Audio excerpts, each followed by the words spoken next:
Je l'ai perdu pour la dernière fois. La tristesse flotte autour de moi comme un virus contagieux. Je voudrais être partout sauf ici. Une larme timide glisse sur ma joue gauche. C'est la première depuis que j'ai appris la nouvelle. Mon pouce l'efface aussitôt. Le souffle coupé, je fixe les nervures irrégulières du sol en pierre bleue. Le barrage ne peut pas céder. Pas ici, pas maintenant. Pas sous le regard de cet homme. Je me concentre un instant sur la danse des grains de poussière dans les rayons de lumière colorés par les vitraux. Un filet d'air trouve le chemin vers mes poumons. Quand la voix de la soliste s'élève, mélangée au son métallique de l'orgue, j'éprouve un vertige. Je dois fermer les yeux et me concentrer pour enfin prendre une profonde inspiration. Les notes aiguës résonnent dans l'édifice, fissurant un peu plus ma neutralité protectrice. Un halètement m'échappe. Régule ta respiration, maîtrise-toi. Mes doigts glacés se faufilent entre ceux de mon voisin de rangée, à la recherche d'un réconfort passager. Je ne souhaitais pas la présence de Damien, embarrassé à l'idée qu'il rencontre ma famille dans ces circonstances. Pourtant, je ressens de la gratitude envers celui qui partage de plus en plus souvent mon lit pour sa décision non négociable de m'accompagner.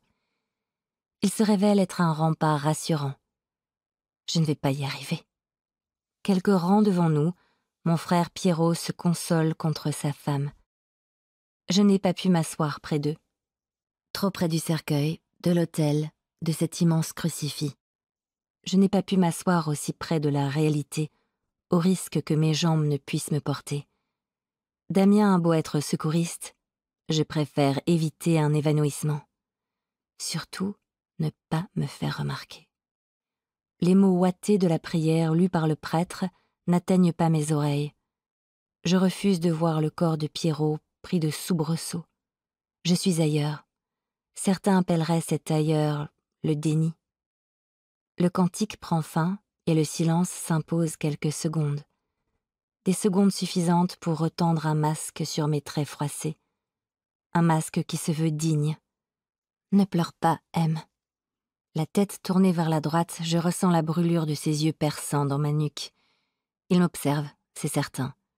Je resserre mon manteau autour de moi. Je voudrais disparaître, me téléporter sur une plage déserte.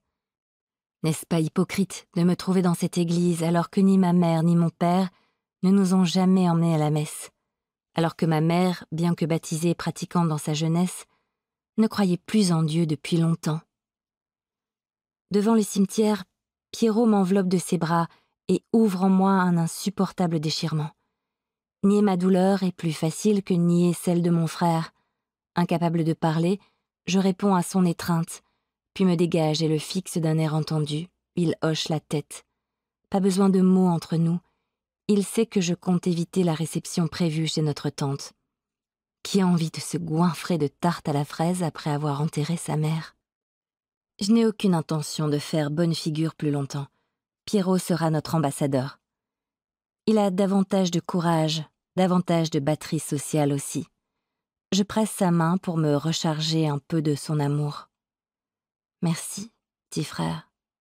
Le vent se lève, au bras de Damien, je fuis vers la voiture quand des bruits de pas se précipitent à notre suite. Un craquement aigu ponctue chaque foulée. Mes muscles se raidissent. Ce son reconnaissable est celui d'un ménisque usé. C'est lui. Je n'ai même pas le droit à un bonjour.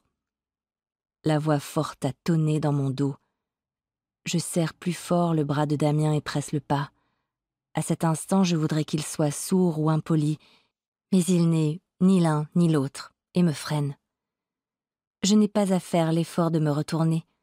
L'homme nous dépasse et plante ses mocassins italiens sous mes yeux baissés. « Je suis heureux de te voir », prononce-t-il d'un ton qui s'accorde mal au contenu de sa phrase. Sans un mot, j'affronte les pupilles dilatées soulignées de profondes poches. Les plis de l'amertume encadrent les lèvres avec plus de fermeté. Les cheveux un peu gris sont disséminés.